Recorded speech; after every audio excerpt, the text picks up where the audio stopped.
Welcome back everybody to Wings of Starlight. Now, in the last video, I said I was going to add the link to the description. Well, in the description. I kind of forgot about that, so I'm going to do that this time. Also add a link to this video and a link to the other video in this video's description. I'm sorry if this sounds a little rushed.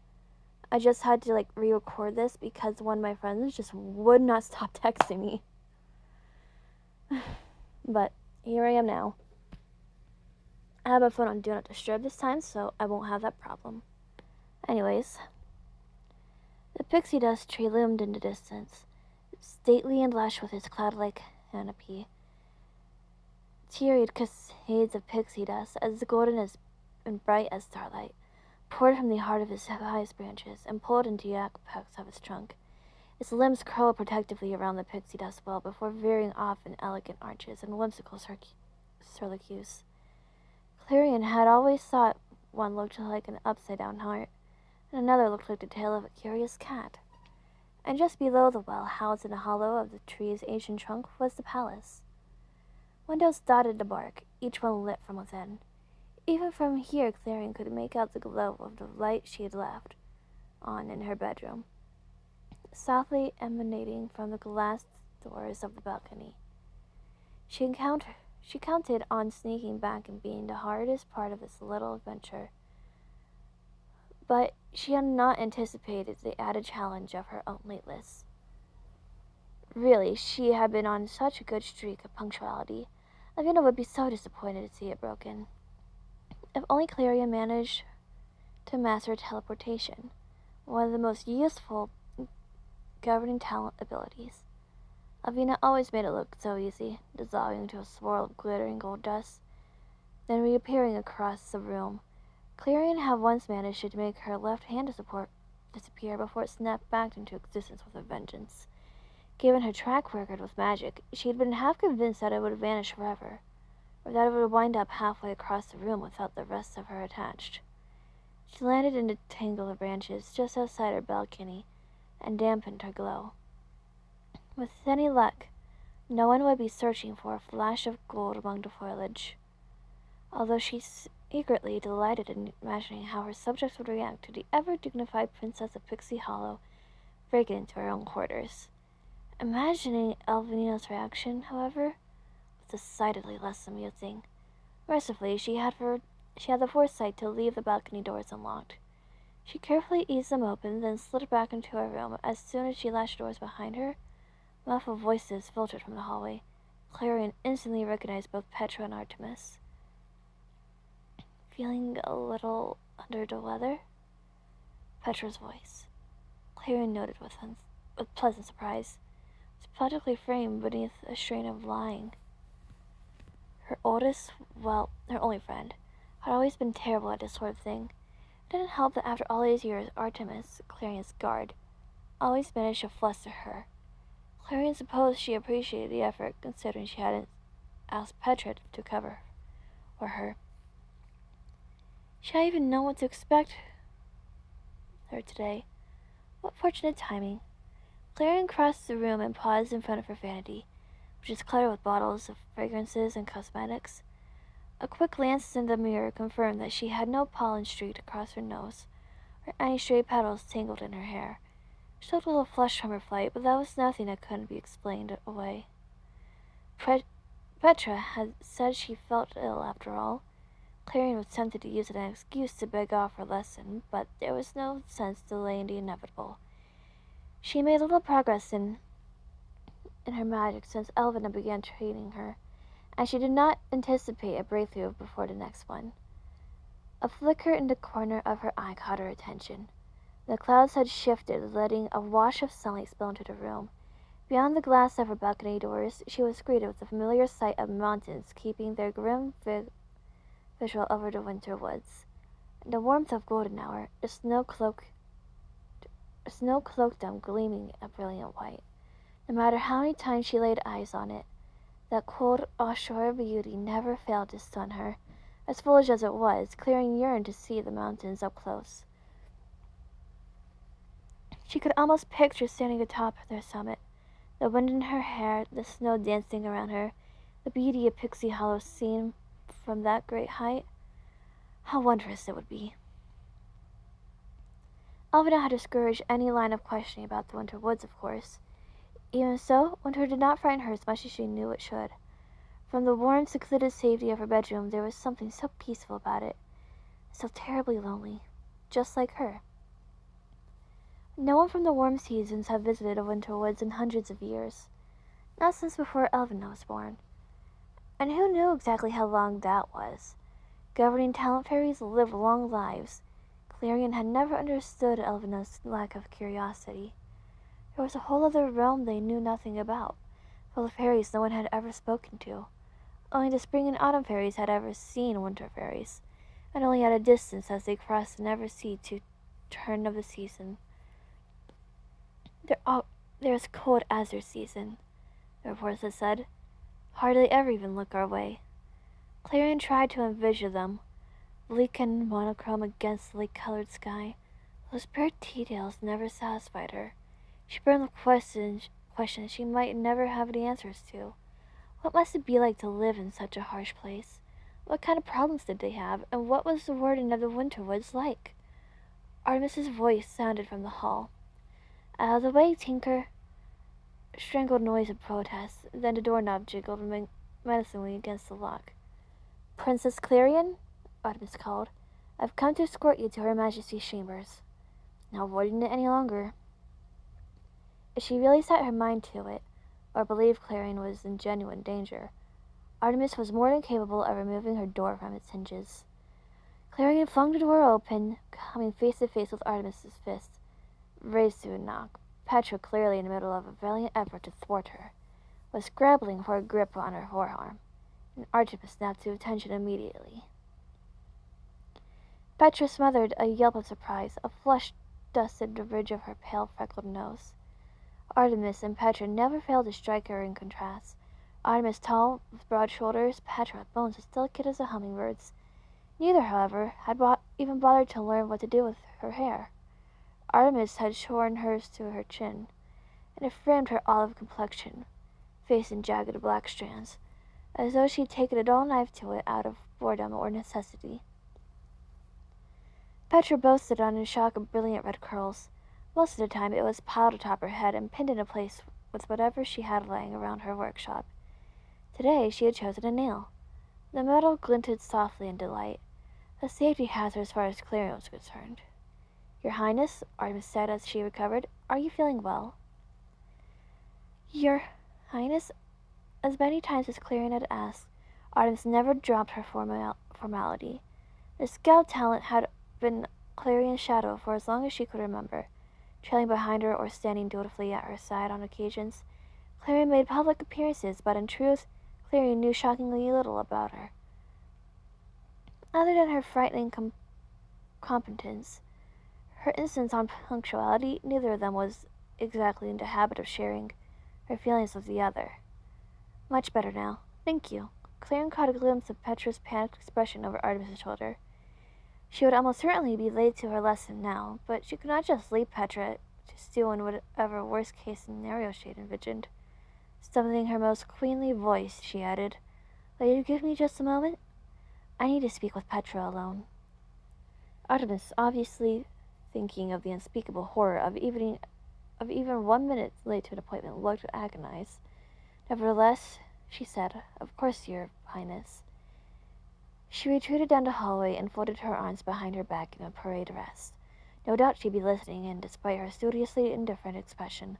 All scout talents were incredibly noisy, but Clarion supposed that was what made them good at their jobs. Clarion ushered Petra into her bedroom and shut the door behind them. Immediately, Petra latched onto Clarion's arm. In a shrill whisper, she demanded, "Where have you been? I stopped by to say hello, but you didn't answer the door. Then Artemis cornered me out there to ask if I'd seen you. I had to make something up. I'm sorry. Thank you. Before she could finish to get out another word, Petra slumped onto the floor. Her gown, stitched together from green maple leaves, puddled around her. She shot a long groan and cradled her head in her hands. Clarion almost reminded her about the sharp object skewering in her gun. but thought better of it. Clearly she had bigger concerns at the moment. I don't know how you can be alone with her every day, said Petra. She is so intense. Have you ever tried to get her in the way she set? Have you tried to get in her way when she set her mind on something? As a matter of fact, I've covered you for as long as I possibly could, Petra continued. But once she reports that what I've done to Elvina, my days here are numbered. Thank you for covering for me, Clary managed to interject. But I'm sure maybe it's not too late to escape. Once Petra got going, there was not much that could stop her. Every word barreled out of her with increasing urgency. I heard some fairies make their living elsewhere stowing away on pirate ships or... Clary did not know where to begin disentangling that. Instead, she pretended to consider it. Now that's an idea. I imagine they'd have a lot of work for a tinker on a ship. Petra gawped at her. You're trying to get rid of me! Clary couldn't keep herself from smiling. Mending nets, repairing the hull, fixing the pots and pans. All right, Petra groused. There was no venom to it. I get it. Clarion laughed softly, but quickly sobered the strangely bittersweet look on Petra's face. Clarion understood perfectly. It had been a few weeks since they'd seen each other, yet it felt like no time had passed at all. Though they hadn't been born of the same laugh, sometimes Clarion felt as though they were sisters. It always shared some innate understanding. Neither of them was exactly what she seemed at first glance. Few fairies took Petra seriously when all they bothered to notice were the fretful things she said. But Clarion had always loved to watch her mind work like a pharmaceutical machine. In fact, she considered it catastrophic one of Paris' many charms. Now that she knew how to snap out of it, beneath it all, she was brilliant and funny and loyal, the kind of fairy who never truly let her fears hold her back, no matter how powerful they were. Oh, how she missed her, even when she was right there. Years ago, before Elvina had spared Clarion from roaming freely, before their duties commanded all of their free time, the two of them had been inseparable. They sneak out, or perhaps more accurately, Clarion would drag Petra kicking and screaming from her workshop to explore with Artemis a long-suffering presence just behind them. Now Clarion had her training, and Petra had her work. She specialized in intricate metal work, but there was little she could not do, or fix or make. Over the years, she fashioned everything from jewelry to utensils to sculptures, and dreamed bigger still. She had once spent an entire evening explaining her schematics for prosthetic limb. Naturally, Elvina had taken a shine to both her art and her ingenuity, and appointed her as the crown's personal tinker. Clarion still remembered how proud Petra had been, how her excitement had made her positively luminous. It filled Clarion up with a pure sort of joy she had never known, as much as Clarion longed for those carefree days they used to share. Petra deserved her success. She deserved happiness, and Clarion offered Petra her hands. When she took them, Clarion pulled her off the floor and guided her back into the air. I'll see you as soon as I can. After a moment, she added, I'll let you know if you need to flee or for life at sea. Petra nodded piteously. Fine. Clarion opened her bedroom door with one last beleaguered sigh. Petra fitted down the hallway. She paused only for a moment to shoot Artemis a lingering look. Artemis, for her part, remained perfectly impassive, but Clarion did not mistake the tension in her shoulders. Honestly, one of these days, Clarion would orchestrate some sort of intervention. 10 years of pining was long enough. I'm ready, she said. Her bedroom doors opened into a vast chamber, a hollow that had formed in the trunk. Wooden walkways and staircases traced to the perimeter, spiraling down the level of solid heartwood. Beneath that was the living heart of the tree, where the magic flowed through it like sap up to the narrowest veins of its leaves, and out to the furthest flung roots. Together they made their way up the winding stairs toward Elvina's quarters. The hallways had been worn smooth with time and carved by countless carpeting talents. Clarion always found something new to admire when she passed. Here and there, an image struck her, An ornate iris, the round eyes of an owl, the bend of the river that cut through Pixie Hollow. In places, the artwork was concealed by swatches of moss and flowering vines. Clarion could still see pixie dust infused pink glittering underneath. No one ever scraped the foliage away. The pixie dust tree, of course, should have a hand in its own styling. They stopped in front of the massive set of doors that stood before Alvina's chambers, each one engraved in breathtaking detail with a mirrored half of the pixie dust tree. Artemis pushed them open for her, letting a blade of late afternoon sunlight cut into the walkway. Drawing in a steadying breath, Clarion entered, and was met by the wall of portraits, paintings of all the queens that came before her stared back at her, all of them poised and powerful. With centuries between them, each one was done in a radically different style, but all of them had been wrought by a reverent hand. They filled her with a quiet awe. It seemed impossible that her portrait would ever hang beside theirs. When she was younger, she had searched for them for any resemblance to her. Some shared her fair skin or hooded blue eyes, other her honey brown hair, but all of them had the same wings, luminous and golden, shaped like a monarch butterfly's. She was only worried that if she looked too closely, she would find disappointment in their faces. Clarion tore away from the portraits.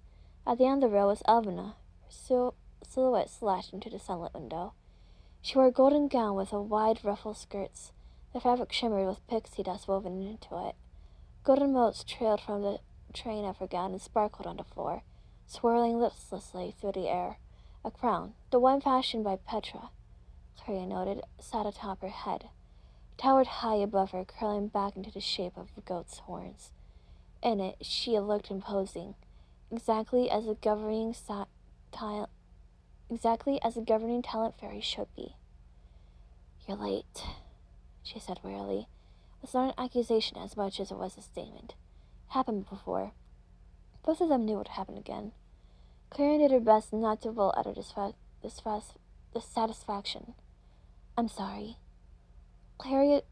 Evelina turned to face her. Clarion couldn't help noticing how tired the queen looked today. Streaks of gray threaded through her brown hair. The brightness of her gown washed out the coldness of her white skin. Even so, her expression so broke no arguments or groveling. There was something unknowable in her green eyes, the remote, uncompromising look of a fairy who had lived 100 lifetimes. Sometimes it daunted Clarion this as a glimpse of her future. "For a good reason, I trust," said Elvina. "Yes, a very good reason." What that reason was, she did not know yet, but surely she could come up with some reasonable explanation it prompted.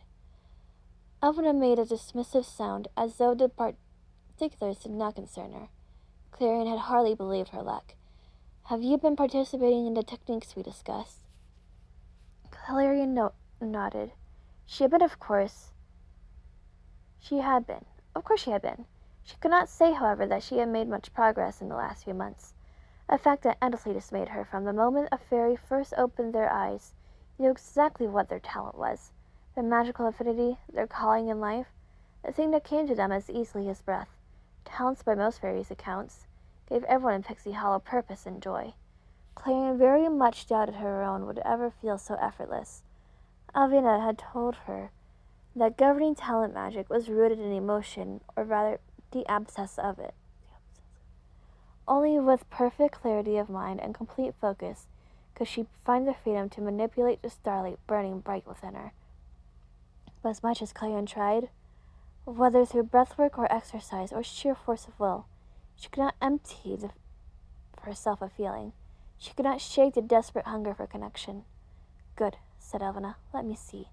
In an instant, Clarion's hands went cold with nerves. No, she could not despair just yet. Perhaps this time it would be different. She extended her hand deep within her chest. She felt that infinite wellspring of magic.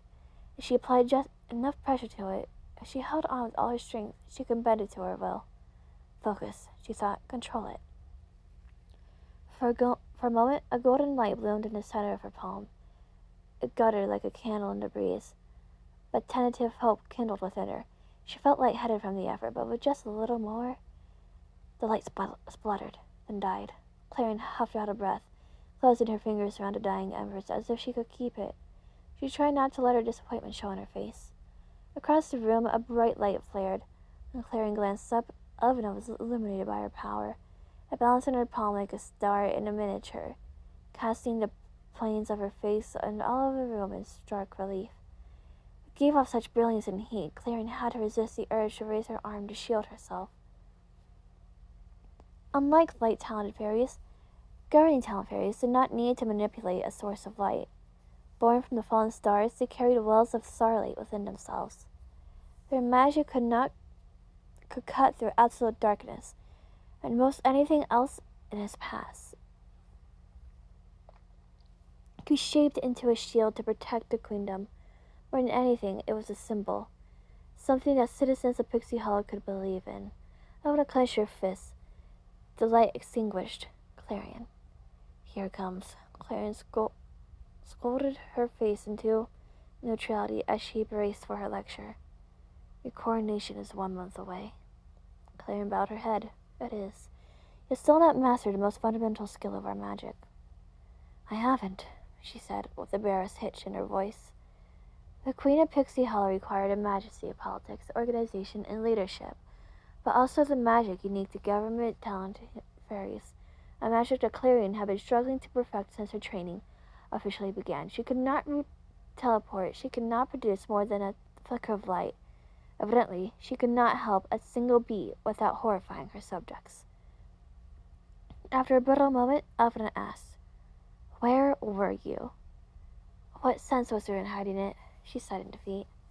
The summer glade. Elvina's lips thinned. She did not need to speak for Clarion to feel the full weight of her disapproval. The look in her eyes said, It is long past time to set aside childish things. Why did you not return here after your meeting? I'd meant to come back on time, truly, but just as I was leaving, she cut herself off before she could get lost in details. Elvina did not want or need. Thought I would offer my assistance to an animal talent. Elvina's surprise was palpable. That is not your business. I am certain that fairy had affairs very well in hand. But she thanked me, Clarion protested. Perhaps she needed... I understand you feel constrained by our role, but you cannot help every fairy in need, and you certainly cannot befriend them all. A good queen must focus on the task at hand and help at scale. This is a vast queendom. Elvina floated to the window.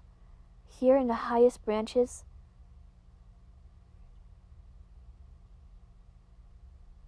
of the pixie dust tree, they could see half of Pixie Hollow stretched before them. All of it is your responsibility. You understand what that means? Of course I do. You're young. Elvina frowned. You have not known conflict. Not real conflict. One that threatens all the people under your protection. You must be prepared. Until you have mastered the basics, you cannot attempt to solve problems that are far more complicated than they seem at first glance. I am entrusting all that I have to you. Tom left the room for something unspoken. There are so many things she could fill in. I will not see you squander it. I do not feel you can handle it. To be a good queen is to be as cold and remote as the star from which you are born. Clarion finished for her. It was the tenet that grounded Elvina's philosophy of governance, one that impressed on Paul and Clarion since the day she arrived. Elvina leveled her with a flat stare. I know it does not come as easy to you, but that is the only way you can maintain impartiality. The only way you can make calculations. You need to rule fairly. Was truly the only way? Why had she survived like this? When she first emerged from her star, a sense of purpose had smoldered within her. That certainty felt so far away now. Sometimes she suspected she'd have gotten worse at magic. The closer her coronation loomed, sometimes deeper down she worried that maybe any day a new star would crash onto the earth, and a new heir would emerge, as perfect as Elvina herself, as perfect as Clarion failed to be. I understand, she murmured. Elvina's stern countenance softened. You're under a great deal of pressure, but it will come to you, Clarion. But when? thought stung more sharply than she expected. "Thank you. Go and get some rest," said Alvina. "You're set to run the council meeting tomorrow." She had nearly forgotten. Weekly, the seasonal ministers met to discuss the state of affairs within each of their realms. Anything from disputes to requests for resources was brought before Alvina. Starting tomorrow, Clarion. Suppose before her tomorrow. Starting tomorrow, she would try to act like the queen Pixie Hollow needed. Unfortunately, that is all I can do for today. It's currently 8:36 and I have cleaning videos to make. Thank you all for watching. If you liked the video, please like and subscribe. Stay tuned for more. Talk to you all later. Goodbye!